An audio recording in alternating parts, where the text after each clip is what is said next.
Dans quelques heures à peine, ce 7 mai, Flammarion lâche la meute et c'est un massacre. Charlotte Bellèche et Olivier Perroux, deux journalistes, ont fait le taf et ont collecté plus de 200 témoignages. Tout cela pour démonter Jean-Luc Mélenchon et sa France insoumise, comme on démonte un Lego mal foutu. Derrière les tirades enflammées, on retrouve un tyran de bazar qui use des purges à la hache, qui aurait des relents antisémites nauséabonds et qui, se débarrasserait des fidèles qu'il aurait en les jetant au bûcher quand ils ne servent plus. Ajoute à ça une compagne, Sophia Chikirou, qui traîne des casseroles judiciaires grosses comme des marmites, et tu as le portrait d'un chef qui a vendu son âme pour un trône en carton. Tout cela sans le roussi, et je dois dire que je kiffe un peu le spectacle. Regarde les vidéos, tout devient plus fou. De ton avis et comment c'est cool. Chaque like, chaque abon, t'es pas seul dans la foule.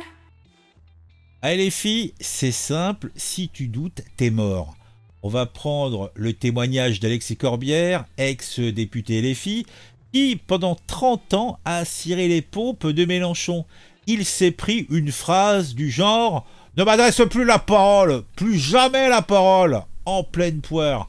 Sa compagne, la compagne à Corbière, pas à Mélenchon, Raquel Garrido, son binôme, est accusé de sabotage pour avoir osé ouvrir sa gueule.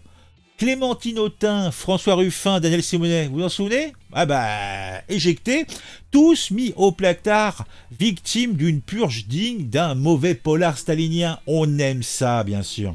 Mélenchon, c'est, semble-t-il, le roi qui sacrifie ses chevaliers sans un regard, sans un souvenir. Dans l'organigramme interne de la LFI, on a les boucles télégrammes. Alors là, c'est lynchage à ciel ouvert, insultes, menaces, humiliation publique. À Charlotte Girard, la veuve d'un fidèle, il a balancé « De Lappe aurait honte de toi ». Franchement, Mélenchon, c'est la classe d'un charretier et l'élégance d'un bulldozer. Mais au cœur de ce carnage, on a son second couteau. Oui, sa compagne. Sophia Chikirou, la femme du chef. Elle est effectivement sa compagne dans la vie. C'est un beau morceau, franchement, il s'ennuie pas, le mélange. Pour ceux qui suivent, en tout cas, elle joue dans l'organigramme les sergents. Elle est là pour terroriser les troupes et c'est elle qui impose sa loi avec comme toutes des manières de pitbull. Elle déclarait, selon des témoignages, « Je peux leur dire ce que je veux, ils obéissent ». Mais Chikirou, c'est pas que du verbe, elle trimballe aussi, vous le savez sans doute, une mise en examen pour escroquerie aggravée et abus de biens sociaux dans l'affaire des comptes de campagne 2017 de Mélenchon. Sa boîte Mediascope est soupçonnée d'avoir surfacturé à mort pour siphonner l'argent public. 1 million d'euros de factures, des marges à faire pâlir un trader et des employés payés au lance-pierre qui découvrent dégoûtés qu'elles se gavent sur leur dos. LFI crie bien sûr à l'acharnement judiciaire, mais les chiffres, eux, ne trompent pas et ne mentent pas. Oui, tout simplement. Bon. Et puis, il y a une tâche, ou plutôt 7 tâches qui s'étalent. Là, je vous mets Zemmour, c'est pour l'ambiance. Mélenchon se dit et se pense peut-être le héros des opprimés. Mais il a, semble-t-il, un sérieux problème avec les Juifs. Dans son bouquin, donc La Meute, on balance des anecdotes qui puent un petit peu. Un militant au nom hébraïque se fait tacler d'un « toi et les tiens » ou d'un « le lobby dont on ne doit pas dire le nom » revient dans ces conversations régulièrement comme un refrain. Garrido, surnommé Merkava, le char israélien, pour son supposé sionisme, est moqué par Mélenchon. Une journaliste du Monde au nom trop Likoud, pour lui, devient un agent ennemi. Après ses sorties récentes des derniers mois, années, il qualifie l'antisémitisme de résiduel, ou à la marche de novembre 2023, après les événements donc d'octobre 23 en Israël, il disait que c'était un soutien au massacre carrément, faut pas rêver. Même ses proches, à ce moment-là, étaient écœurés et commençaient même à le lâcher. Il semblerait que les Juifs soient pour Mélenchon une obsession, pas une dérive.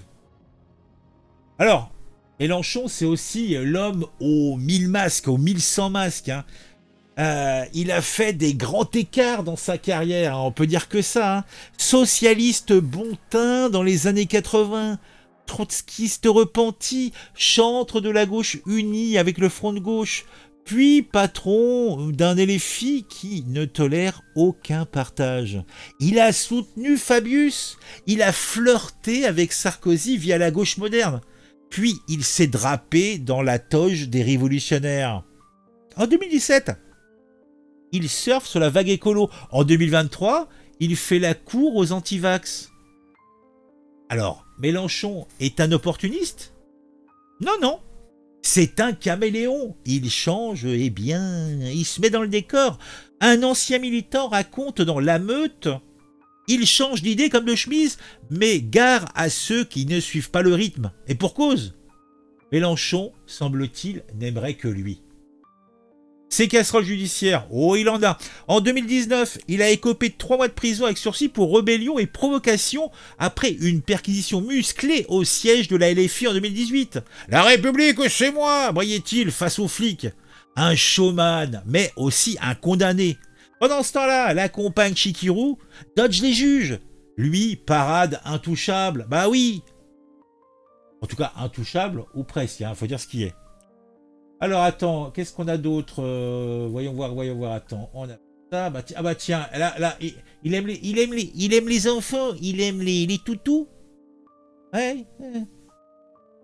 Sur le web, les réseaux sociaux, X par exemple, les ex-militants LFI pleurent leur idole ou vont cracher leur venin. JLM, c'est mon héros, mais c'est un dictateur, non. Et un truc collecté par déclaration d'internaute, hein. D'autres moquent ses purges en le grimant en Kim Jong-un, c'est comme ça qu'on l'appelle plutôt, oui, ou Dark Vador. Les mêmes pullulent, les hashtags aussi. Bon, t'as le hashtag Lameute pour évidemment le bouquin qui sort. Mélenchon dictateur enflamme X sur certains comptes. Même les cadres s'y mettent. Vous vous en souvenez, il y a quelques semaines, Garrido était dans Complément d'enquête à la balancer que Mélenchon n'a jamais rien capté au conflit israélo-palestinien avant de s'en emparer pour faire le buzz. La gauche, elle, regarde ce naufrage partagé entre honte et désespoir. À 76 balais, Mélenchon se voit peut-être comme un Zorro face à Le Pen. Il aura 76 ans, il me semble, en 2027. Mais il semble aussi qu'il soit le seul à le penser. Il est entouré d'une cour de Bini Oui et il a une compagne Chikirou comme Cerbère. Mais qui sont ses fidèles? Ceux qu'il n'a pas sacrifiés. Quels sont ses idéaux? Est-ce qu'il en a? La Meute, le bouquin, nous dit eh bien qu'il semblerait que c'est surtout un mec qui a un ego démesuré et qu'il est prêt à tout cramer, même la France, pour arriver à ses fins. Hein, il aimerait peut-être être président, même si pour cela, il faut que la France soit cramée. Ah, je ne sais pas quoi vous dire d'autre. Hein. Bon, en tout cas, ça va être intéressant de lire ce bouquin. Hein. En tout cas, moi, je n'irai pas jusqu'à le lire, mais je ferai des gorges chaudes en écoutant les éditorialistes et tous les autres journalistes qui vont sans doute tout nous expliquer, nous sortir les phrases les plus intéressantes. Je ne doute pas que ça sera très sympa. Dites-moi en commentaire ce que vous êtes tout ça. Hein, je me suis laissé peut-être un petit peu déborder là avec cette histoire, mais vous me connaissez. Hein, je suis un sanguin.